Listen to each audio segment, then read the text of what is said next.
I always thought the world ended with fire, explosions, or something dramatic.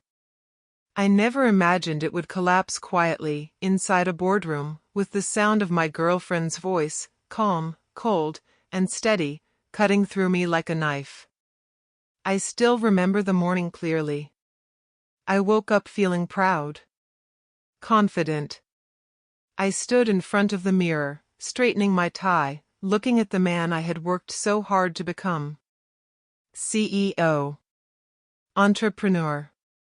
Founder. Leader. It still amazed me sometimes that the company everyone admired had been born in a tiny rented room with one old laptop and endless nights of coding.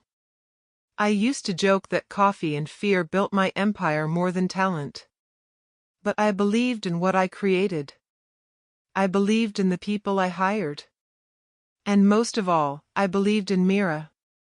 If someone had told me that morning that she would be the person to destroy everything, I would have laughed in their face. I walked into the office that day with my usual mix of confidence and exhaustion. The place buzzed with energy, employees tapping on keyboards, screens glowing, the soft hum of machines working. This was my world. My creation.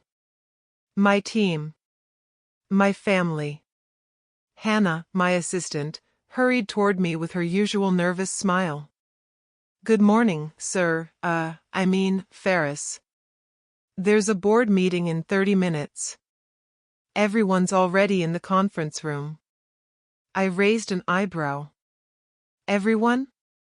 Why wasn't I told earlier? She hesitated. Her fingers fidgeted with the tablet she held. "Mira scheduled it late last night. She told me not to disturb you." That was strange.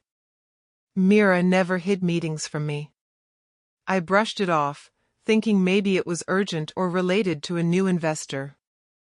Mira handled a lot of public relations, so sometimes she arranged last-minute things. But I should have known. I should have listened to the uneasiness crawling up my spine. Before I could ask more, Adil appeared behind me, placing a firm hand on my shoulder. "Bro, we need to talk before you go in." Adil had been my friend since university. He stayed with me when I had nothing. He worked alongside me when we barely had money for food. If anyone knew I was stressed or confused, it was him. I looked at him and saw worry in his eyes. "What's going on?" I asked. He shook his head. "I don't know. Just be ready." "Ready for what?" But he didn't answer. He just squeezed my shoulder and walked ahead of me. My heart began to beat a little faster. When I entered the conference room, everyone went silent. 12 board members. Mira sitting at the head of the table, her posture straight, her expression unreadable. She didn't smile. She didn't stand. She didn't even greet me with a nod. Her coldness hit me first, sharper than anything else. I sat down slowly, confused. "All right. Let's start. What's happening?" Mira opened a folder. Her nails tapped softly on the table. For a moment, she looked like a stranger wearing my girlfriend's face. "Faris," she said, "this meeting is to discuss your removal as CEO." Those words didn't register at first. It felt like she was speaking in another language. My brain couldn't process the meaning. I stared at her. "What did you just say?" Her eyes didn't blink. "Your removal." Adil shifted uncomfortably in his seat. Hannah looked pale as a ghost at the back of the room. A few board members avoided my eyes. Others stared at me with something between pity and discomfort. I forced a laugh. "This must be a joke, right?" "It's not a joke," Mira said. "The board believes you are no longer fit to lead the company. There have been concerns about your leadership, your financial decisions, and the recent slowdown in growth. My throat tightened. Concerns? What concerns? We just closed a major investment deal last week. Deals don't erase weak management. Her voice was calm, rehearsed, practiced. You are emotional. Impulsive. Too trusting. It's affecting our progress. My heart pounded so hard I could feel it in my ears. I kept waiting for her to soften, to say she didn't mean it, to look at me with the love I thought we shared. But she never did. She wouldn't even look at me properly. One of the board members cleared his throat. We'll now take a vote. My hands trembled as I stood. Wait. You can't do this. I built this company. I sacrificed everything, my health, my sleep, my life, for this place. And you're just throwing me out like trash? Mira's jaw tightened slightly. The board will decide. I searched her eyes for something, guilt, shame, regret, anything. But all I saw was ice. The vote lasted less than 2 minutes. One by one, they raised their hands. Yes. Yes. Yes. The word echoed over and over in my head like a hammer smashing glass. Adil hesitated before raising his hand last. His eyes met mine, filled with sorrow and helplessness. I didn't blame him. He had a family to support. They had cornered him. But Mira didn't hesitate. She didn't even blink. Her hand went up first. I felt the air leave my lungs. When the final verdict was announced, it was like my entire chest collapsed inward. Effective immediately, Faris has been removed from the position of CEO. I stood frozen, unable to breathe. Unable to think. My legs felt weak, and I had to grip the edge of the table to keep from falling. Mira finally spoke again, her voice steady. Security will escort you out now. I snapped my head toward her, my voice breaking. Mira, how could you? She looked away. She looked away. Not once did she meet my eyes. The security guards entered, polite, silent, professional. But their presence was a knife to my pride. They walked toward me slowly, as if I were some kind of threat. I heard whispers in the room. Someone clicked a pen. Someone shifted in their chair. Adil stood up abruptly. This is insane. Let me. Mira cut him off sharply. Sit down, Adil. The way she said it sent chills down my spine. I swallowed the burning in my throat and straightened my back. If I was going to be humiliated, I refused to let them see me break. I walked with the guards past the employees, past the desks I bought, past the walls I painted, past the dream I created brick by brick. Some stared. Some pretended not to see. Some whispered. Hannah rushed after me, tears filling her eyes. Faris, I'm so sorry. I forced a smile. It's okay, Hannah. Take care of yourself. My voice cracked on the last word. As the elevator doors closed in front of me, I caught one last glimpse of the office floor. My office. My company. My life. Gone. Just like that. Outside, the sunlight felt too bright. Too normal. Too unfair. I stood on the sidewalk, staring at the building as if looking at a grave. People walked by without knowing that a man's entire world had just been destroyed. My chest ached. My vision blurred. But the worst pain wasn't losing the company. The worst pain was realizing the truth. Mira didn't just betray me. She planned it. She executed it flawlessly. And she didn't feel a single ounce of remorse. When I reached home, I didn't turn on the lights. I didn't take off my shoes. I didn't move. I just dropped my keys on the floor and stood there in the dark, breathing like someone who had been punched in the chest. My mind felt like a broken machine, sparking, grinding, refusing to work. Every time I tried to make sense of what happened, I saw Mira's cold face again. I heard her voice again, calm, sharp, final. Your removal. I sank to the floor slowly, my back against the door, and buried my face in my hands.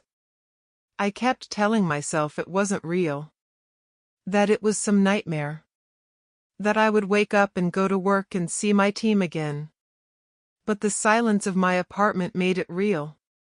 My phone buzzed for the first time in hours. I didn't want to look, but the vibration wouldn't stop. When I finally unlocked it, Adil's name was on the screen. Adil, Faris, pick up. Please. I didn't have the strength to talk to anyone, but if there was someone I trusted, it was him.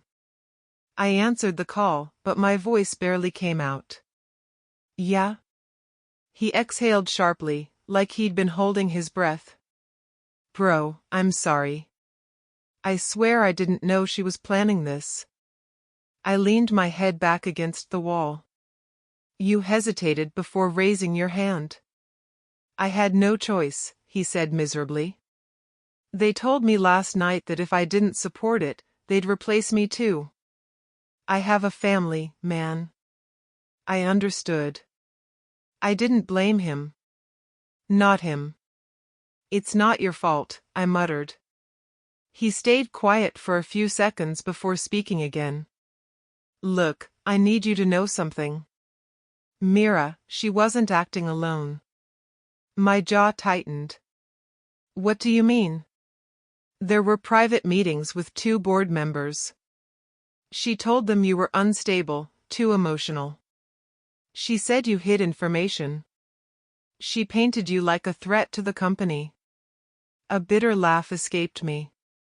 She didn't even need to hide the knife. She stabbed me in front of everyone. Faris, he said softly, don't trust her ever again. She's dangerous. The call ended with a heavy silence. I just sat there, numb, staring at nothing. After some time, I forced myself to stand up and walk toward my desk. I needed a distraction. Something to keep my mind from replaying that meeting again and again. I opened my old laptop. It wasn't connected to the company network anymore, but I kept personal backups on it. Mostly memories, photos, emails, old documents from the early days of the startup. I clicked on a folder labeled Mira, shared work. My stomach twisted. I hesitated before opening it, but curiosity and pain pushed me forward. There were spreadsheets, financial reports, proposal drafts, and one folder I didn't remember creating, board strategy, confidential. My hands froze. I opened it. Inside were documents dated months ago, meeting notes, messages, and financial adjustments that Mira never told me about. She had been preparing a takeover long before today. One document made my blood run cold. Projected leadership transition plan. It was dated 10 months ago. 10 months. 10 months she had been planning my removal. While she hugged me. While she kissed me. While she whispered, I believe in you. She had known all along. My vision blurred with anger. My hands shook over the keyboard. I clicked another file. Risk analysis, emotional instability of current CEO. She wrote about me like I was a mental patient. He is too empathetic. Too trusting. He gets attached to employees. He forgives easily. This weakness slows company progress. I slammed the laptop shut so hard the sound echoed in my apartment. My breath came out harsh and uneven. I felt heat rising under my skin, a fire I had never felt before. She didn't just betray me, she studied me, analyzed me, documented my personality like I was a tool she could replace. I pushed myself up and paced the room, gripping my hair. Anger burned through me in waves. 10 months, I whispered to myself. She lied to me for 10 months. My chest felt tight. My hands were cold. I felt dizzy. I had no idea whether I wanted to scream or destroy something. But instead, I grabbed a bottle from the counter and started drinking. First one sip, then two, then I stopped counting. Hours blurred. Night turned into something darker. I sat on the couch with the bottle in my hand, staring at the ceiling. My phone buzzed twice, but I ignored it. I didn't want sympathy. I didn't want comfort. I wanted answers. When the alcohol finally numbed my mind, I opened my phone again. This time, I saw messages from Ryan, an investor who always had sharp instincts. Ryan, I warned you about her. Why didn't you listen? Ryan, I told you she was meeting with competitors behind your back. Ryan, I'm sorry, Faris. I stared at the screen, feeling sick. He had warned me. Others had too. But I refused to believe anyone who spoke against her. Because love made me blind. Trust made me stupid. I was the one who handed her the knife. The room felt small. Suffocating. I stood up, stumbling slightly, and walked to the window. I stared at the city lights, watching cars move below like nothing had happened. How could the world keep moving normally when mine had stopped? My mind drifted back to the moment in the boardroom when I begged Mira to look at me. It wasn't the removal that broke me. It was her turning away. Like I meant nothing. Like I never mattered. The alcohol made my thoughts heavy, slow, but one question kept repeating in my mind. Why did she do it? Was it greed? Ambition? Fear? Or did she simply stop loving me long before I realized it? I didn't know. And not knowing hurt more than the betrayal itself. At some point, I decided to go back to the office. I don't know what I thought I would find.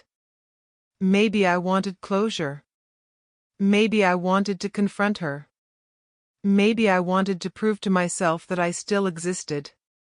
But when I reached the building, security blocked the entrance. My access card had already been disabled. I stood there in the cold night air, feeling like a ghost. Nobody knew me anymore. Nobody cared. I walked away slowly, not knowing where I was going.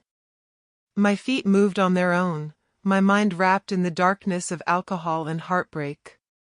I ended up at the nearest bar, ordering drink after drink until the world blurred into shapes and shadows. I don't remember how long I stayed there. But I remember one thing clearly, Mira's voice echoing inside my head. You were always too soft to lead. That sentence cut deeper than anything else. Not because it was cruel, but because she believed it. She truly believed I was weak. I don't know when I left the bar. I don't remember seeing the streetlights or hearing the cars. I only remember sitting in my car, gripping the steering wheel, trying to breathe through the storm inside me. The night was cold. My eyes were heavy. My mind was broken. And then everything went dark. Not because I closed my eyes. Not because I slept. But because I crashed. Hard. Metal twisting. Glass shattering. My body thrown violently. My head slamming against something. Pain exploding everywhere. In those final seconds, as the world spun, I didn't think of success, money, or reputation. I thought of her. I thought of how much I trusted her. And my last thought before everything faded was a question that tasted like blood. How could I be so blind? When I regained consciousness, everything was white. Blinding white.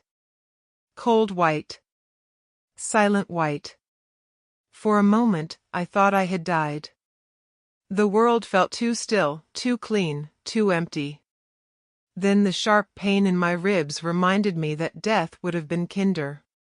My chest burned every time I tried to breathe. My head felt heavy, wrapped in pressure. When I tried to move my arm, something tugged at it, a tube. A hospital. I blinked slowly until the lights stopped stabbing my eyes. The smell of antiseptic filled my nose. Machines beeped around me in slow, steady rhythms. My mind felt foggy, drifting in and out of memory until the crash replayed again, metal twisting, glass exploding, darkness swallowing me whole. I wasn't dead. But something inside me was. I tried to sit up, but the pain shot through my body so violently that I gasped. A nurse rushed toward me, placing a hand on my shoulder to keep me down. "Please don't move," she said softly. "You're still recovering." Recovering. The word felt foreign. Recovering from what? From betrayal? From heartbreak? From stupidity? Or from slamming my car into a barrier because I was too broken to think straight? The nurse adjusted the drip and checked the monitors. "You were lucky," she said. "The car was completely destroyed. The paramedics said it was a miracle you survived." A miracle. I didn't feel lucky. I felt like the universe didn't even want to end me properly. It wanted me awake. It wanted me conscious. It wanted me to feel everything. I swallowed hard, my throat dry. "How long was I out?" 2 days, she answered gently. "The doctor will explain more." 2 days. 2 days of darkness. 2 days while the world moved on without me. The nurse stepped out. Moments later, the door opened again. This time, it was Adil. His face looked exhausted, his clothes wrinkled, his eyes red as if he hadn't slept in days. When he saw me awake, relief washed over him so strongly he stumbled forward. "Faris," he whispered. "Thank God." I forced a weak smile. "Hey." He sat beside me, gripping my arm like he was afraid I'd disappear. "You scared the hell out of us. When I got the call from the police. I didn't mean for it to happen," I cut in quietly. "I just wasn't thinking." His expression shifted between anger and worry. "No, bro. You were drunk and hurt. And you had every right to be. But don't ever do something like that again." I looked away. I didn't know what to say. I didn't know what to feel. I didn't even know who I was anymore. Adil hesitated before speaking again. "There's something else you need to know." My chest tightened. "What now?" He rubbed his forehead. "The news, they're saying you tried to kill yourself." I froze. "What?" "It's all over the internet," he said, his voice bitter. "The board leaked a statement saying you were mentally unstable. That you were unfit to lead because you had dangerous emotional tendencies. They're painting the crash as a suicide attempt." My blood turned cold. My hands curled into fists. "They're using my accident to justify my removal." "Yes," he whispered. "And the public believes it." Of course they did. The company was a rising star in the tech world. Investors trusted Mira's polished speeches more than the founder's silence. People loved drama. They loved gossip. They loved tearing down the person who built everything from nothing. And Mira? I forced myself to ask. Adil's jaw tightened. She's been giving press conferences. A bitter laugh escaped me. Let me guess. She's concerned. His silence was the answer. I stared at the ceiling, my heart numb.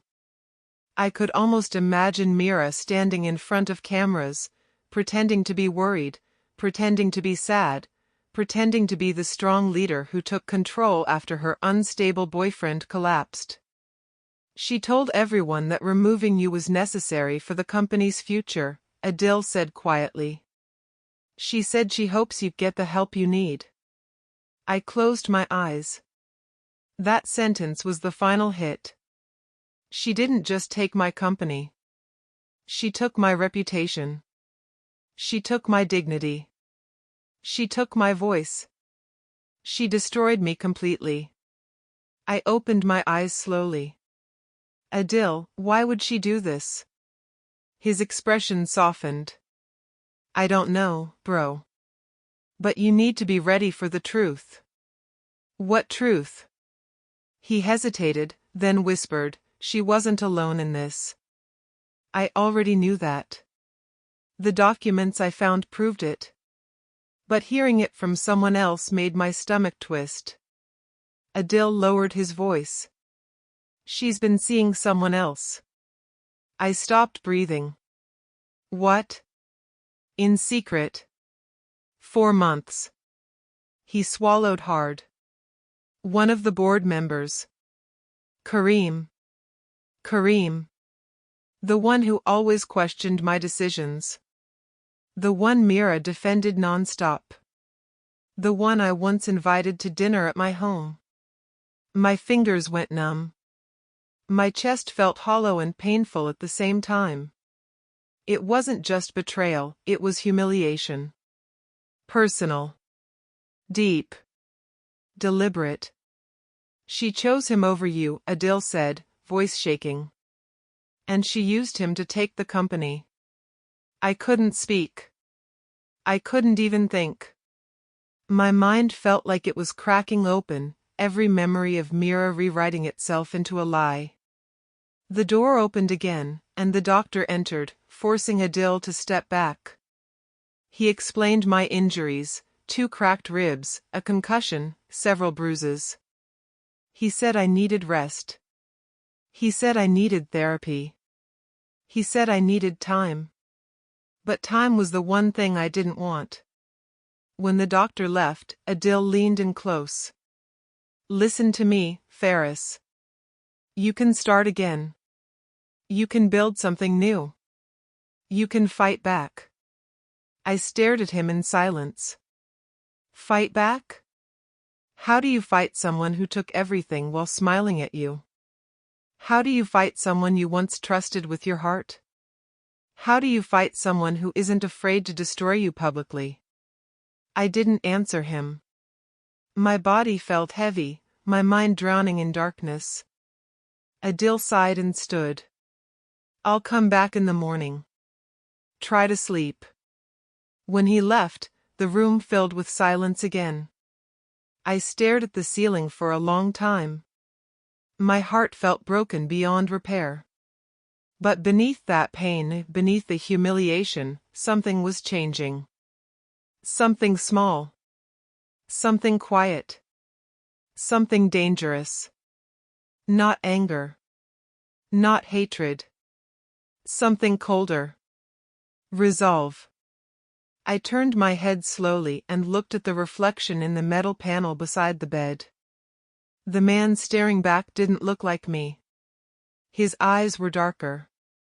Sharper. Empty of warmth. My old self died in that crash. The version of me who trusted blindly. The version of me who believed love would protect him. The version of me who forgave too easily. That man was gone. I whispered to the reflection, my voice low and steady, they took everything from me. My heart beat slower, calmer. They left me with nothing. My breathing steadied. They think I'm too weak to fight back. A cold, bitter smile touched my lips. They're wrong. Because for the first time in my life, I felt something clearer than pain, stronger than betrayal. I felt purpose. And I knew, with absolute certainty, I would not stay broken. I would rise. And when I did, Mira would finally understand the meaning of consequences. I woke up again. But it wasn't a hospital bed this time. The sunlight streamed through the blinds, warm and golden, hitting my face like a reminder that the world was still alive. My body felt lighter, my chest didn't ache the way it had yesterday, or the day before. For a moment, I thought it was a dream. Then I looked at my phone. The date. I blinked. Stared. Blinked again. It couldn't be. It was. 6 months ago. I had been thrown from the boardroom. I had been humiliated, betrayed, and destroyed. And now I was here. Alive. 2 days before everything fell apart. I fell back onto the bed, breathing fast. My heart raced with a mixture of fear and disbelief. This is impossible. And yet, everything in the room, the familiar smell of coffee from the machine, the papers scattered on the desk, the soft hum of my laptop charging, was exactly as I remembered it 6 months ago. I stood up and ran to the mirror. My reflection stared back at me, alive, unbroken, unscarred. The same eyes that had filled with tears, the same hands that had trembled in rage, now gripped the edge of the sink, steady, tense, and aware. I swallowed hard. A second chance. A chance to do everything differently. A chance to rebuild before she could destroy me. Mira would still betray me. That much I knew. But this time, she wouldn't win. I spent the rest of the morning sitting in silence, my thoughts racing. I thought about every step that led to my downfall, the meetings I trusted her to attend, the contracts I signed blindly, the moments I ignored the warning signs because I wanted to believe in love, in loyalty, in her. This time, I would pay attention. I started by revisiting the email threads she had sent me. Tiny details I had overlooked before now screamed for attention, the emails from certain board members that disappeared, the suggestions that were really traps, the subtle manipulation hidden in her words.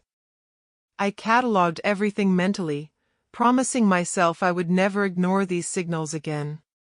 When she knocked on my office door that afternoon, my pulse thumped loudly in my ears. I didn't need to look up to know who it was. Mira. Good morning, she said, smiling sweetly. That smile used to warm me. Now it made my stomach twist. Morning, I replied carefully, standing from my chair.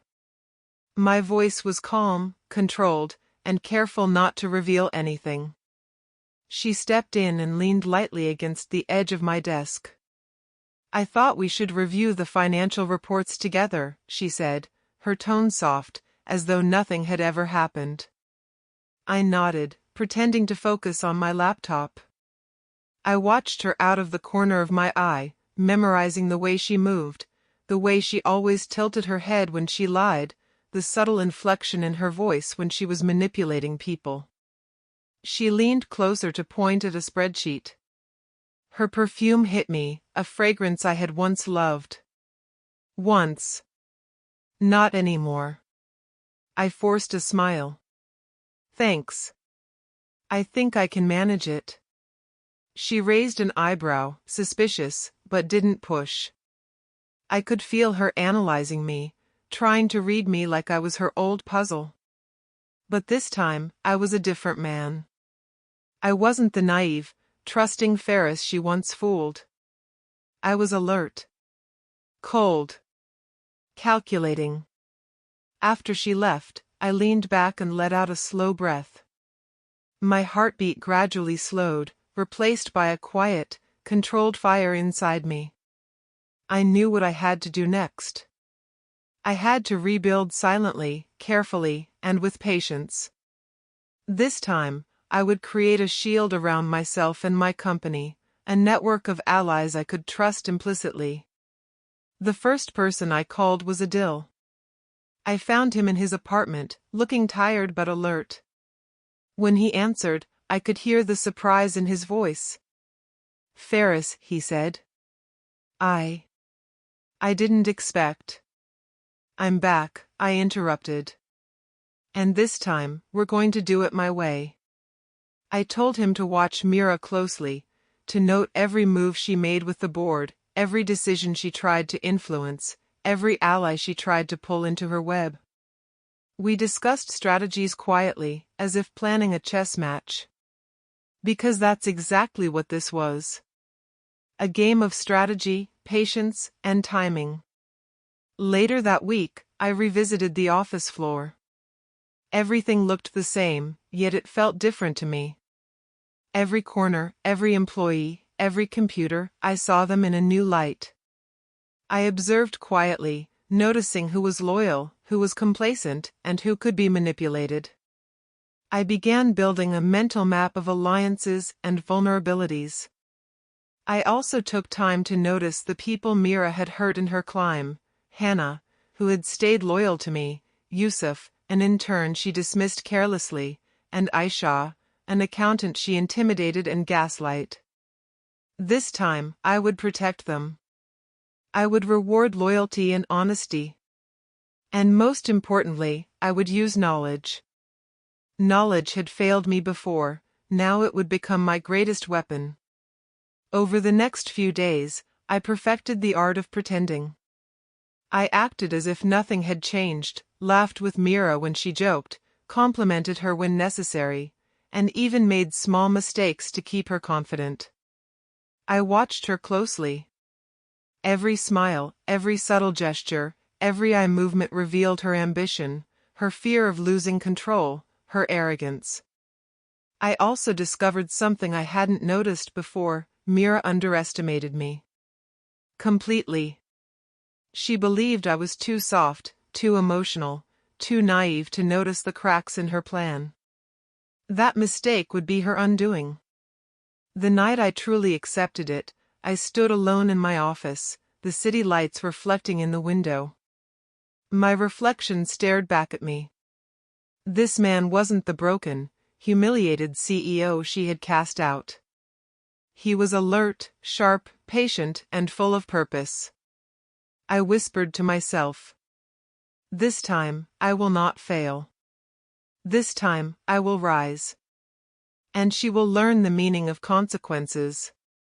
For the first time in months, I felt the fire return. The fire that had built this company, the fire that had once blinded me to love and betrayal, now sharpened into a weapon. And I would use it. Mira thought she had all the cards. She thought I was gone. But rebirth isn't mercy. Rebirth is preparation. And I was ready. This wasn't just about revenge. This was about survival. Control.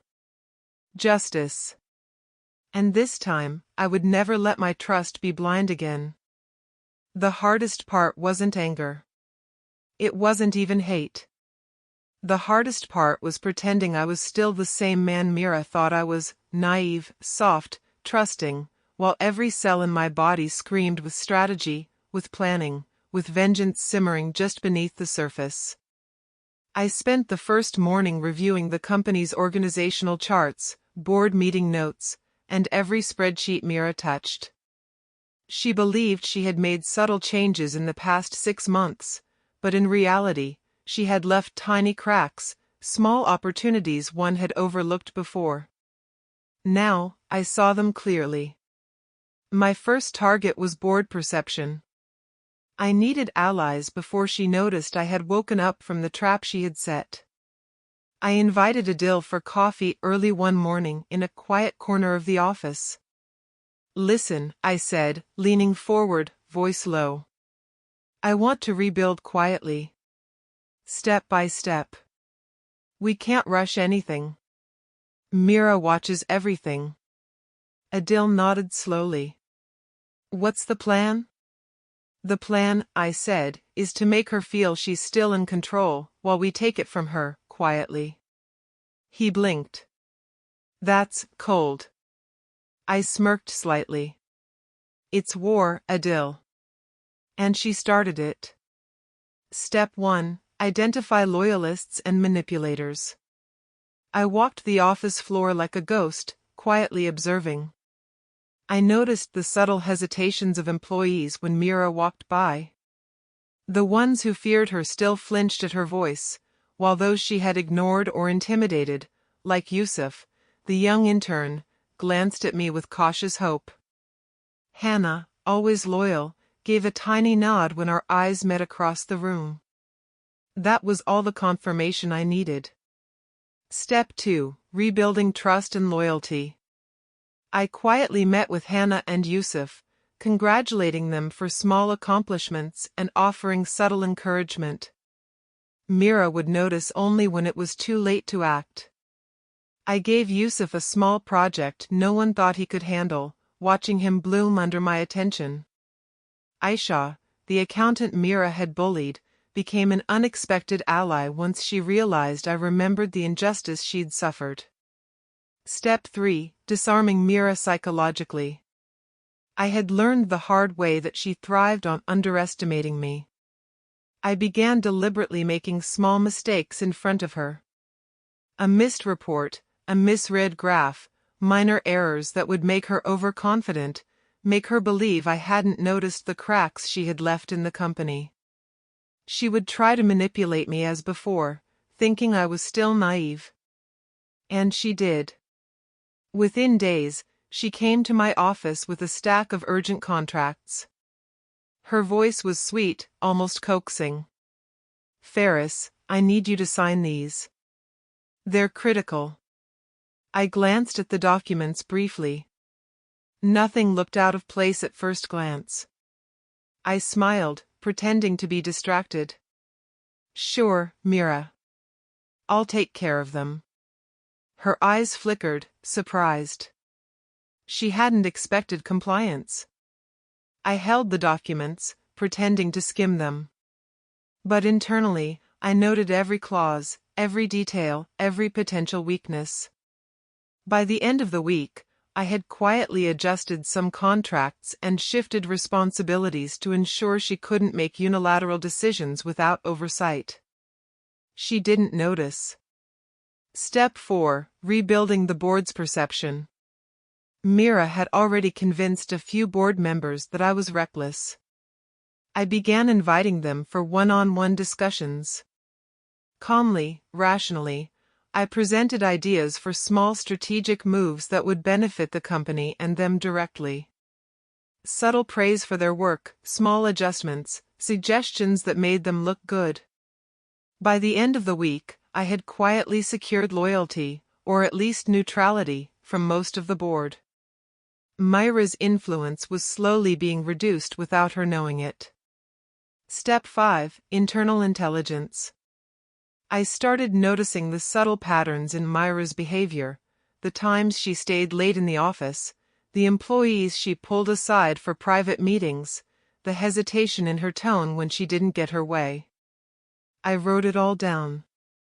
Everything she did that could be used against her later, every move that revealed her strategy. She still tried to manipulate me emotionally, of course. One afternoon, she stopped by my office, leaning casually against the doorframe. Faris, are you upset with me? She asked softly, pretending innocence. I glanced up from my notes, keeping my voice neutral. No. Why would I be? Her smile tightened, almost imperceptibly. I thought we had something special. I always supported you. I felt the old ache for a brief second, an echo of the trust one once placed in her. But it was fleeting. I shook my head, focusing instead on the fire inside me. I appreciate your support, I said. Really? Her eyes narrowed slightly. She left, but I knew she felt the subtle distance I had created. She had underestimated my patience, my awareness. That mistake would cost her later. During this time, I also reached out to Farid, a rival CEO who had once tried to undercut us in a deal. Farid was ambitious, but cautious. I proposed a small partnership that would make our company look stronger while undermining Mira's plans to redirect investment elsewhere. He agreed, unaware he was being used as part of a larger chessboard. I spent late nights in the office, alone, thinking through every possible scenario. Each decision, each conversation, each small adjustment was calculated. I was no longer the emotional, reactive man Mira had destroyed. I had become quiet, precise, and deadly patient. The difference was subtle, almost invisible to those around us, but Mira would feel it soon enough. By the end of the first month, small changes began to take effect.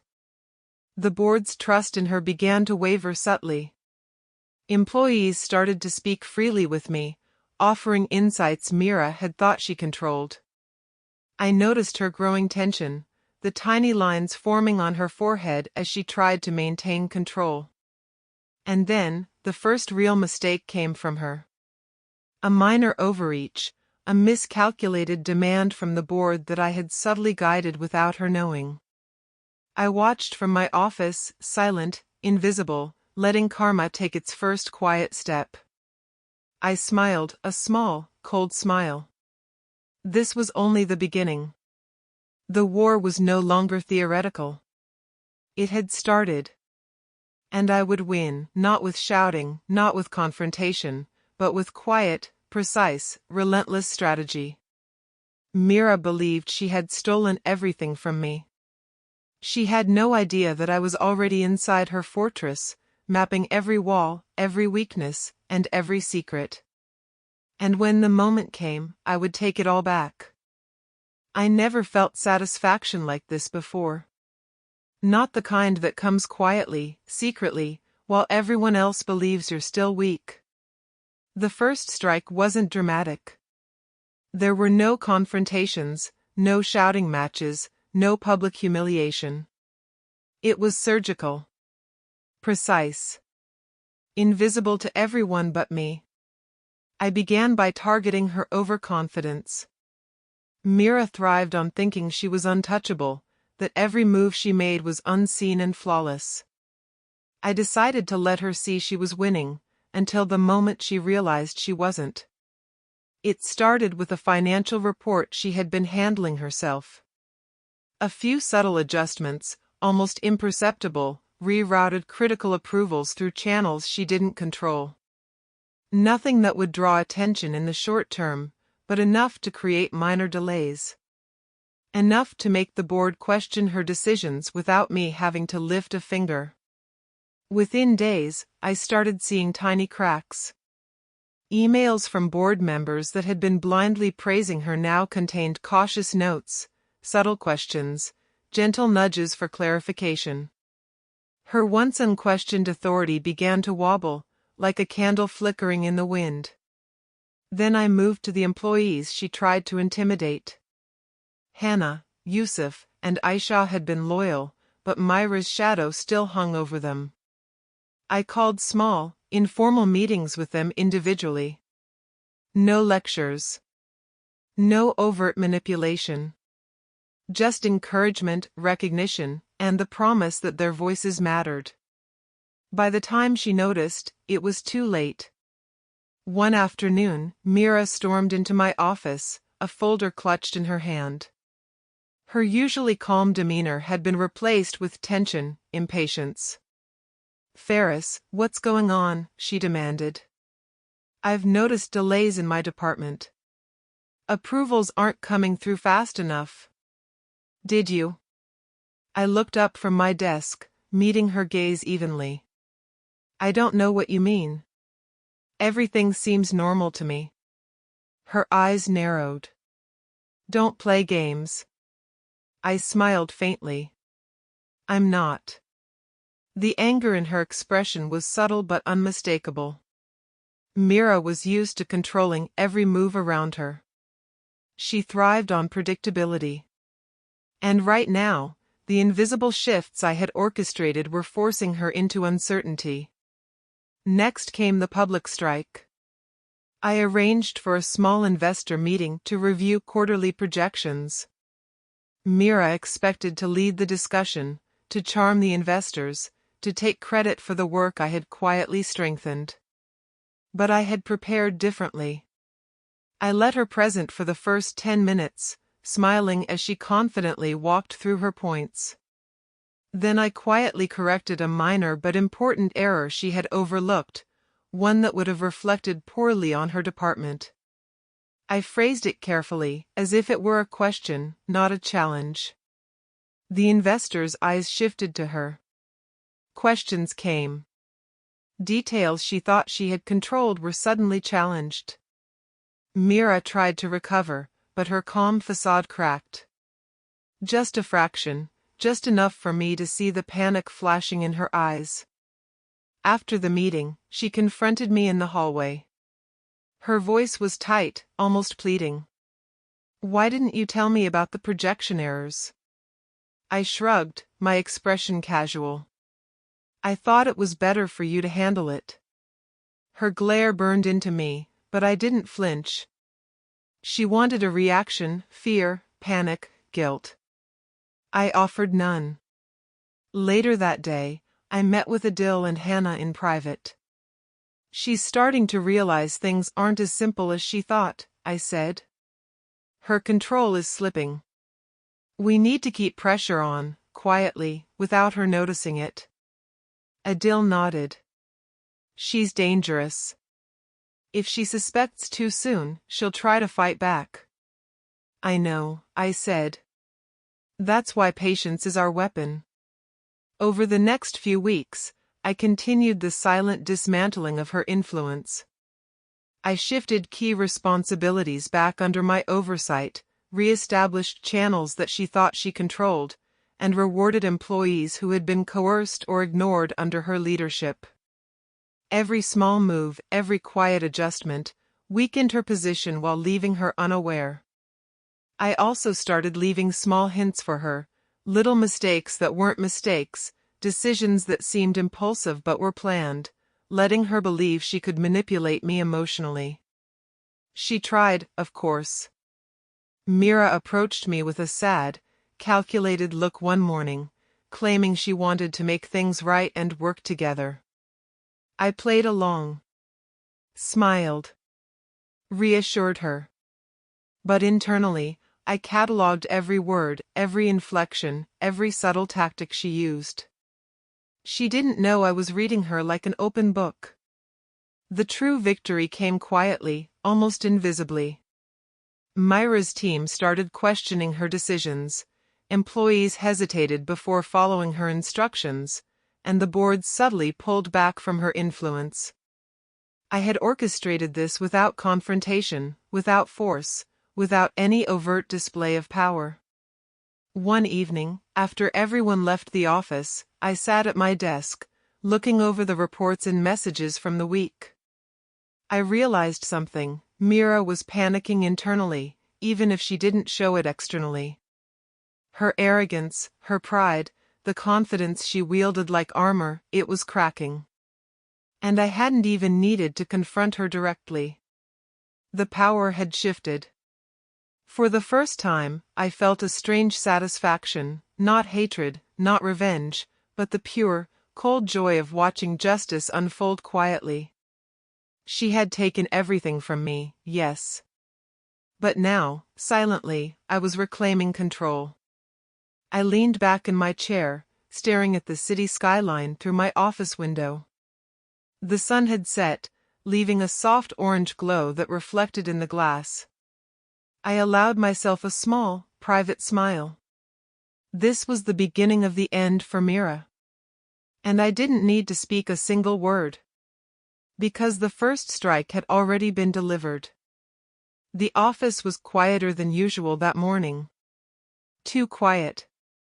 I noticed it immediately. Employees no longer avoided me with hesitant glances. They no longer flinched at Mira's voice.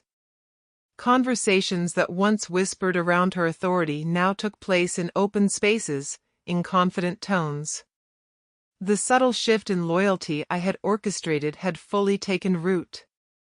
And Mira, she knew it. I watched her from my office as she strode through the floor, her usual elegance replaced by tension. Her steps were too fast, her head tilted slightly downward, as if calculating each movement. I could see her checking the faces of employees, looking for the compliance she once commanded naturally. But the compliance wasn't there anymore. It made her twitch. I smiled quietly, sipping my coffee, letting the tension in the room speak for me. It began with a mistake she didn't even realize she made. A minor budget allocation she approved had gone unchecked, redirected by one of the employees I had quietly instructed to flag unusual entries. The board noticed. One of the senior members, previously loyal to her, sent an email questioning her decision. A small, polite question, but enough to make her hesitation visible in the next meeting. Her face tightened as she responded. I could see it, every micro-expression, every flicker of panic. I didn't need to intervene. The system was crumbling from within. Later, Mira tried to regain control in the conference room. She walked in, expecting the usual silent obedience. Instead, she was met with cautious nods, careful questions, and subtle resistance.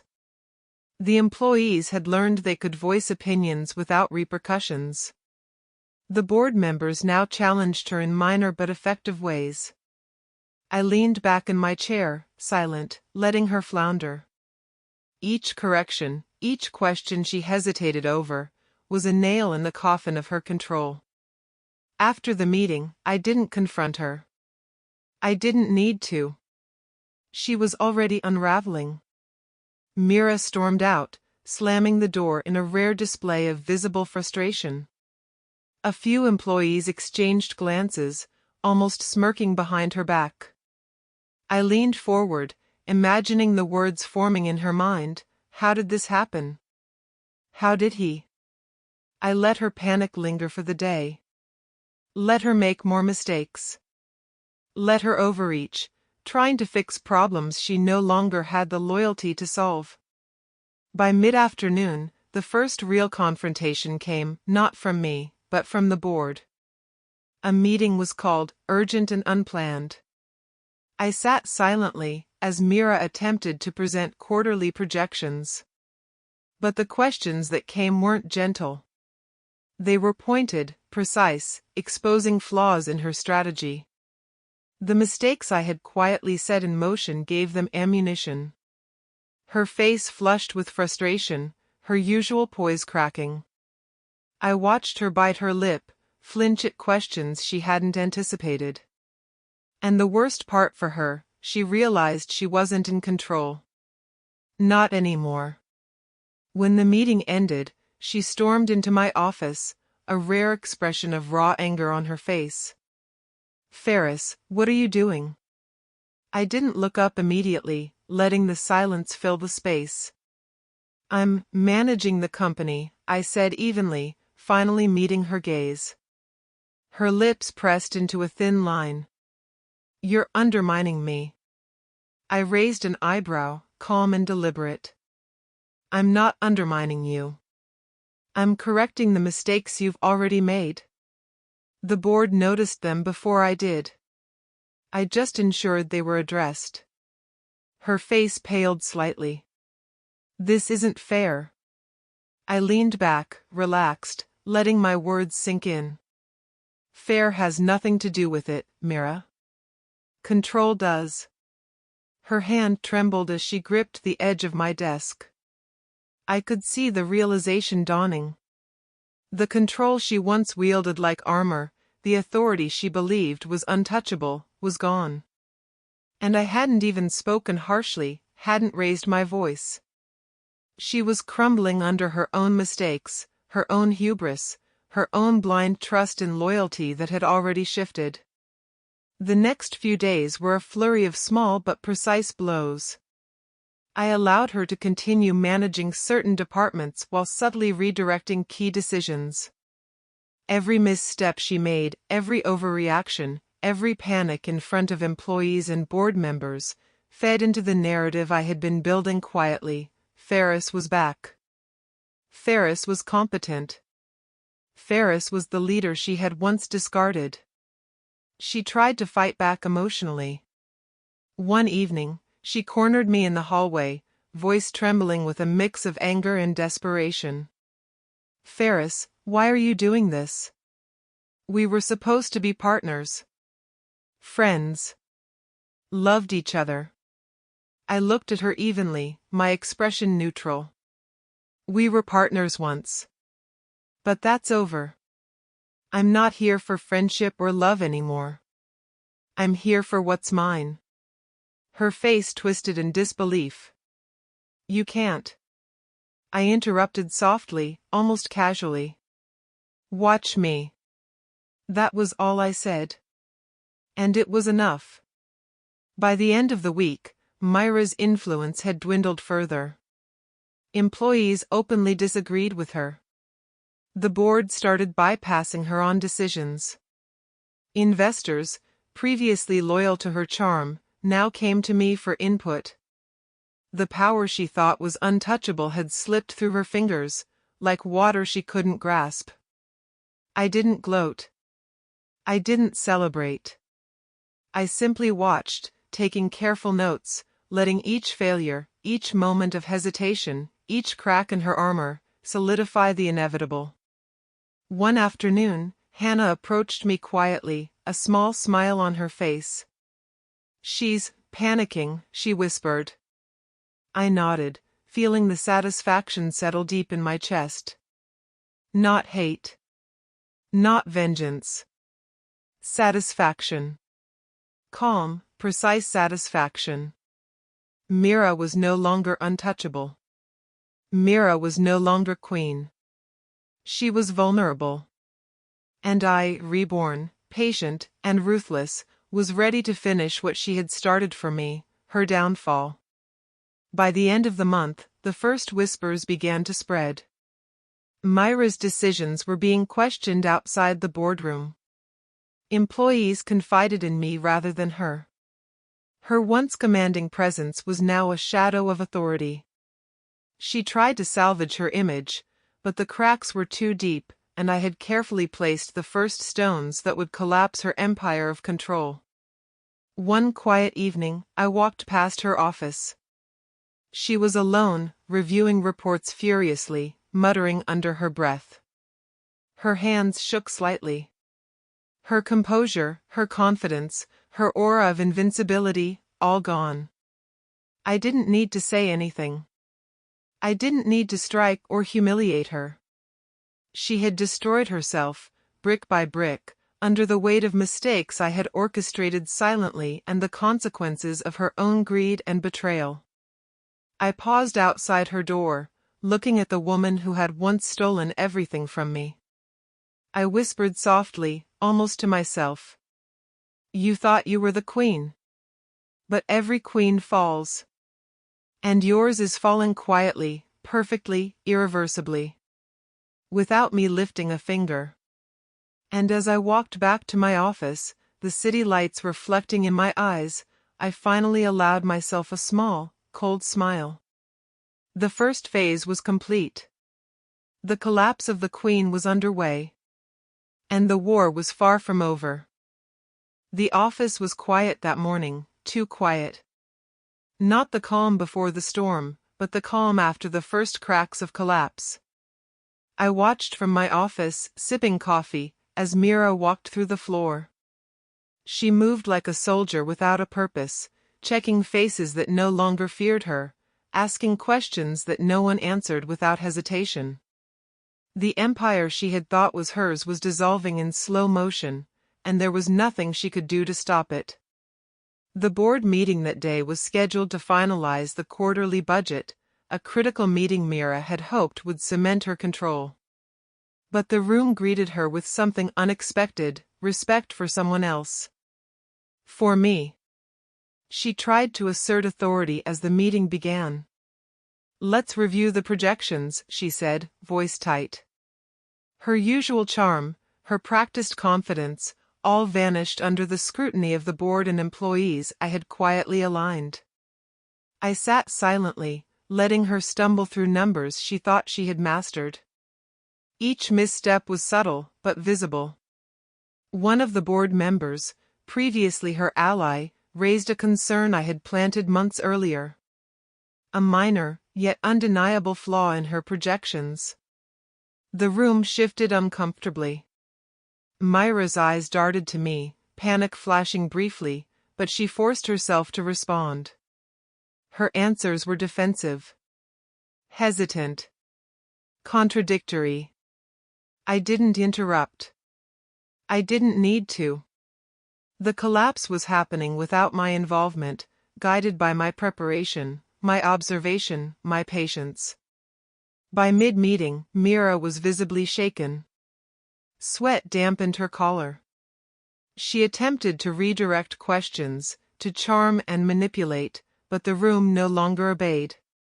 Each answer she gave was challenged, each point she made questioned. Her confidence eroded with every passing minute. Finally, one of the senior board members leaned forward and asked the question that broke her. "Are you confident in these projections, Mira, given the discrepancies that have come up today?" Her lips pressed tightly together. She faltered. The arrogance and control that had once been her armor crumbled completely in front of everyone. I spoke then, for the first time in the meeting, calmly, measured. "Actually, I reviewed these numbers yesterday. There are corrections that need to be made. We can ensure the projections reflect reality accurately." Silence. Mira's face went pale.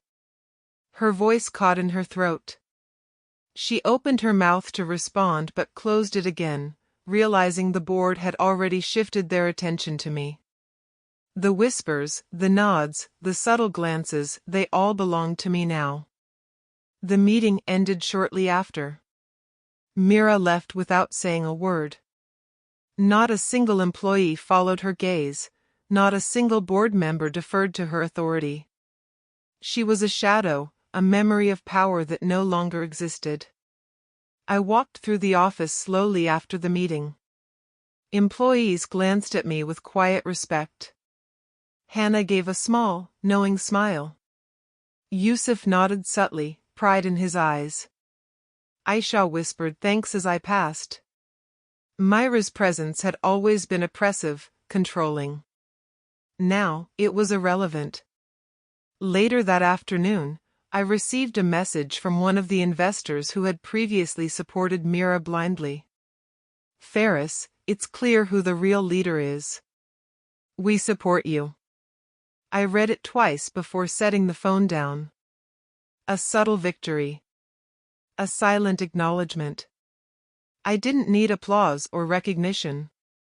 The quiet satisfaction was enough. Mira's final mistake came that evening. She attempted to call me into her office, demanding explanations, pleading for justification, trying to reclaim some semblance of control. I walked in slowly, my posture calm, my voice steady. "Mira," I said quietly, "we need to talk." She tried to smile, but it was brittle, artificial. "Faris, you don't understand. I only did what I thought was best for the company. For us." "For us?" I echoed. My voice was calm, almost chillingly neutral. "You removed me, humiliated me, destroyed my reputation, and lied to me for months. That's not us. That's betrayal." Her face faltered. I continued, slow, deliberate, letting the words sink in. "You underestimated me. You believed I would remain blind, weak, forgiving. But I've rebuilt. Silently. Patiently. Every move you made to secure control has been reversed. Every ally you thought was yours has already shifted loyalty." Her lips trembled. She opened her mouth, but no words came. Her eyes filled with something I hadn't seen before, fear. Real, raw fear. I could humiliate you, I said softly, letting the weight of my power settle over her. I could expose everything you've done, in front of the board, in front of employees, in front of the world. But I won't. Her chest heaved, trying to steady herself. Why not? Because I don't need to speak, I said. Your own actions will undo you. And you'll understand, quietly, what it means to lose everything without a single word spoken. She sank into her chair, the fight leaving her. Her empire, her pride, her illusion of invincibility, it had all crumbled. And I didn't need to lift a finger to finish her. For the first time in months, I allowed myself a deep breath. The storm inside me had calmed. The fire of revenge had transformed into the quiet satisfaction of justice served. Later that week, Mira resigned. Not in public, not with fanfare. Just a single email, sent to the board, citing personal reasons for stepping down. I knew the truth. She had lost control, lost credibility, and lost the people who once obeyed her without question. I read the email slowly, savoring the moment, before shutting my laptop. I walked through the office, past the employees who now looked to me for guidance, past the small victories that had been built silently over months. I didn't gloat. I didn't celebrate. I simply observed, quiet, calm, collected. Hannah approached me with a small smile. You did it, she whispered. I nodded. We did it. The company, once stolen from me, was back under control. The betrayal, the humiliation, the months of preparation, all had led to this silent, perfect victory. And as I looked out over the city skyline that evening, the lights sparkling like tiny stars below, I felt something I hadn't felt in a long time: peace. Not the peace of ignorance. Not the peace of pretending. The peace of knowing that justice had been delivered. Silently. Perfectly. Irrevocably. Mira had underestimated me. She had believed love made me weak. She had believed betrayal would destroy me. She was wrong. I had been reborn. And I was finally free.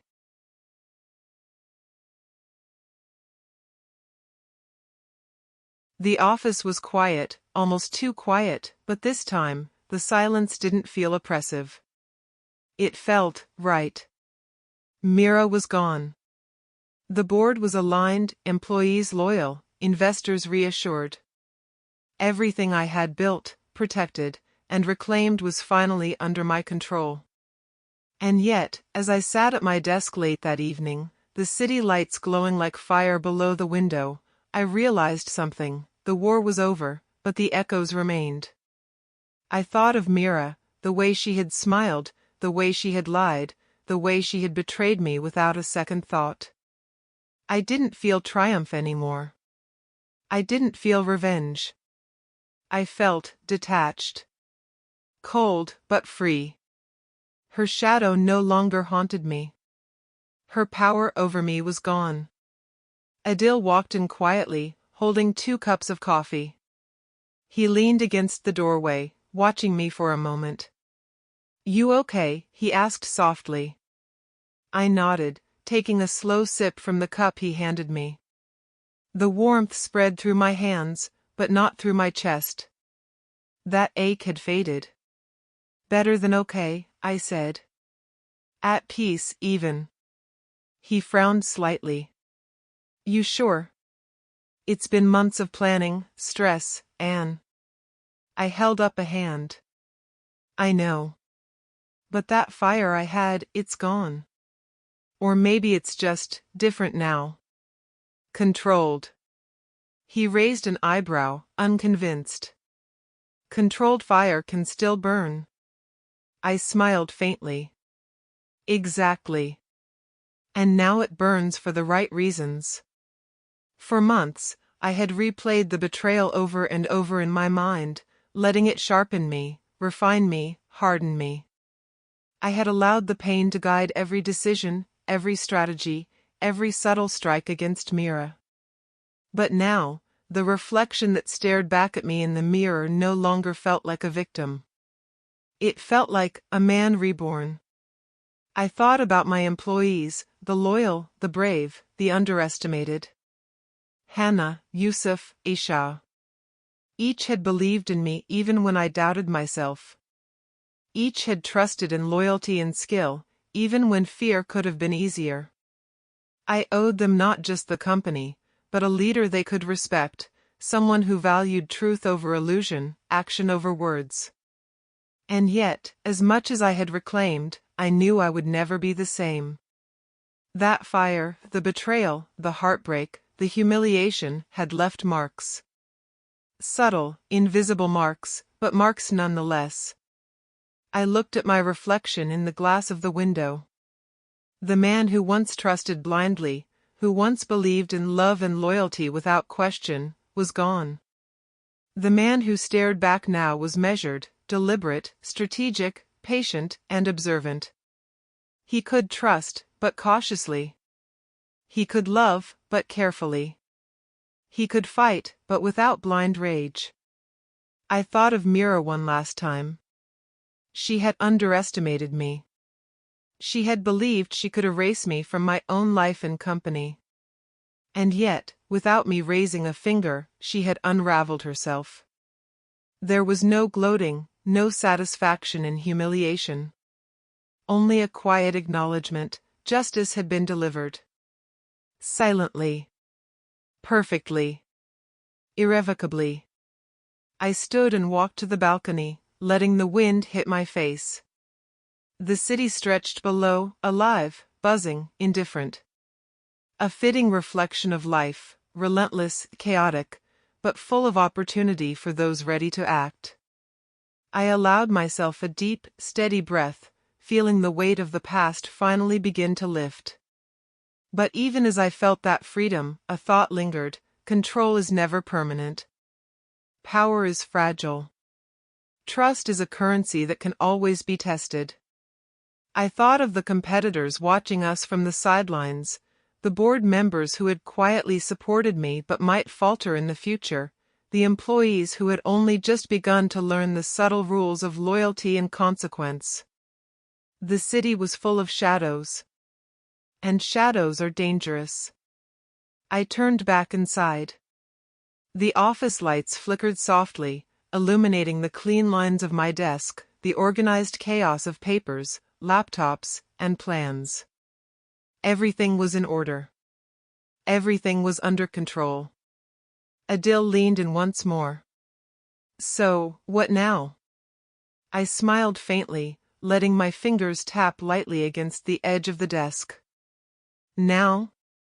We keep moving. Build stronger. Smarter.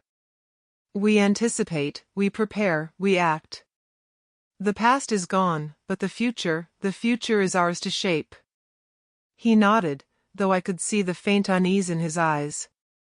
And Mira? She'll be fine, I said, with a calm that surprised even me. She'll survive. She'll learn. But she'll never cross me again. The truth was, Mira had taught me more than I had realized. Her betrayal had destroyed one version of me, but in its place, another had risen, stronger, sharper, untouchable. She had been the catalyst for my rebirth, the shadow that forced me to grow, to observe, to think several moves ahead in every situation. And I was ready. I walked past the office windows, past the now calm floor, and into the quiet of the night.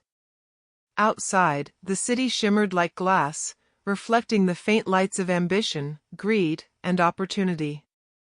I allowed myself a small, private smile. I had survived betrayal. I had survived humiliation. I had survived loss. And now, nothing could stop me. Not love. Not trust. Not deceit. Not the shadows of the past. I was Faris, reborn. I was silent. I was patient. I was powerful. And the world would learn that even without a word, even without vengeance spoken aloud, a man who had been broken and rebuilt could command his destiny. I turned back to my office, the city lights reflecting in the glass, my mind already racing with plans, strategies, and opportunities. Every decision would now carry weight, every move would be precise. The war was over, yes, but the game was only beginning. And I would always be ready.